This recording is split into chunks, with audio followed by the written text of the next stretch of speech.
Man, you've had some fun phone calls lately. Brian Cashman says, you want to be the manager? Yes. A few days ago, he says, can you fit Giancarlo Stanton in the lineup? Probably. What are your thoughts on all this?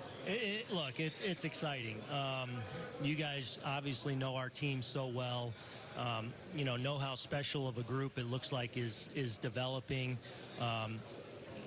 Just getting to know these guys and knowing how great I think the culture is starting to become that down there, as well as being excellent players. We feel like now with Giancarlo, obviously adding the National League MVP to the lineup, we're excited about what he's going to do between the lines, but I'm also excited about the person that we're putting into that clubhouse that I think has a chance to be another guy, high character guy that, can create that long-term winning culture that we're looking to do. Last year we talked about Matt Holliday so much and what a presence he was in that clubhouse and what a leader he is. Sitting with Giancarlo for 5 minutes, you get the same feeling that he's going to be that type of veteran in a clubhouse that is going to lead by how he goes about his business every day. That makes your job a whole lot easier. It does. And the one thing I like about Giancarlo coming into this situation where we have some young stars in place, a young star nucleus, there's not the expectation, though, for him to come in and have to be a certain way. I've already talked to him, and it's about come in, you be yourself. I know about him. We have the same agents, so I'm pretty close to the situation. I know how much he desires to be a part of a winning club. And I think he understands the responsibility of coming to the New York Yankees and that, he's chasing a dream now. He's chasing a title. And I think he understands that he's walking in to a great young team. And I think he just wants to be a part of that. And hopefully they can all kind of feed off each other. That's the idea.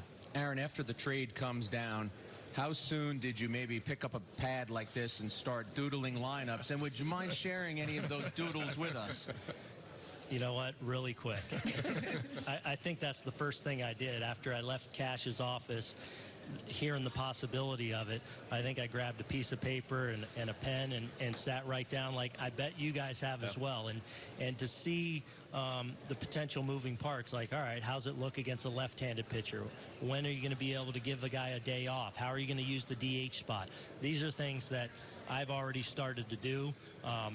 Certainly things that will unfold over the next couple of months. And when we get down to spring training and start to work, what makes the most sense? Like, who's going to be able to benefit the most from the DH spot, from potentially moving to left field on occasion? Those kind of things are the moving parts that are going to be important to get the buy-in from these guys.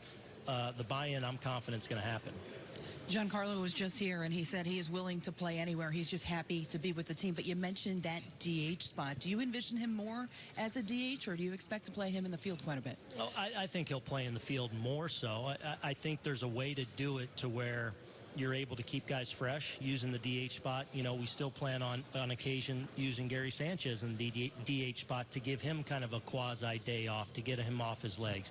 But it's certainly something we'll rotate between, Aaron, Giancarlo, tough lefty on the mound. Maybe you move one of them over to left field. Who makes the most sense to move? I'm not sure, but I know as great as they are on the field, and they both hit over 50 home runs, Rookie of the Year, MVP, all that, they're excellent athletes and outstanding defenders. So I think there's the potential there for either one of them, or perhaps both at different times, to move around enough. We want to keep them comfortable. We want to keep them consistent, but there will be some ask to do some things that they haven't done yet. You talked about clubhouse culture, so I want to ask you kind of a bigger picture question. Some people I've heard say, it doesn't really matter. You just got to have guys that win if they get along or don't get along. How important is it that Stanton comes right in, that Aaron Judge, when they came up last year, Sanchez, they all became friends and they had a common bond?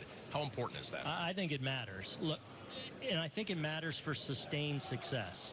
I think you can put a team of great players together and catch lightning in a bottle, and it works. But I think year in and year out, if you want to be excellent, which is our hope here, I think the room really matters. And it can look a lot of different ways. With our team, it's a lot of guys that like to have fun, that seem to love each other and love to be around each other. Sometimes great cultures, there's a little angst there. There's a little guys with some chips on their shoulders that go at each other. So it can look a lot of different ways. I think with us, it's guys that really enjoy being around one another and really like to work. And I think, as Giancarlo said in his press conference, they're really hungry. He senses that, and that's something I sense from talking to these guys and being around them a little bit. You know, Aaron, you talk so much about culture in the clubhouse and the coaching staff that you're going to bring in. Tell us a little bit about Phil Nevin and Josh Bart. Yeah, two different guys, two guys that I know very well. Josh Bard, first off, is going to be the bench coach. He's been in the Dodgers organization for the last several years. I think he's a superstar in our business, and I just hope that we can bring him in and now keep him for a while, because he's going to impact people. He has a great relationship with the front office. He really has a grasp of the analytics. I think he's going to make my job a lot easier by being able to translate certain things, whittle things down for me. But you know, along with being really smart and only 39 years old, he'll be 40, I believe, in spring training. He's got a presence, and there's a confidence about him, and I think he'll be able to walk out in that room, connect with a lot of different kind of people, and give them the information. Phil is more of an old school guy, a guy that's actually gained a lot of experience after having an excellent career. So he's coached third base a lot as a manager in AAA and AA, also last year with San Francisco Giants. So they're two guys that bring you know, two different things to the table, but I think it's important to have different kinds of people on your staff.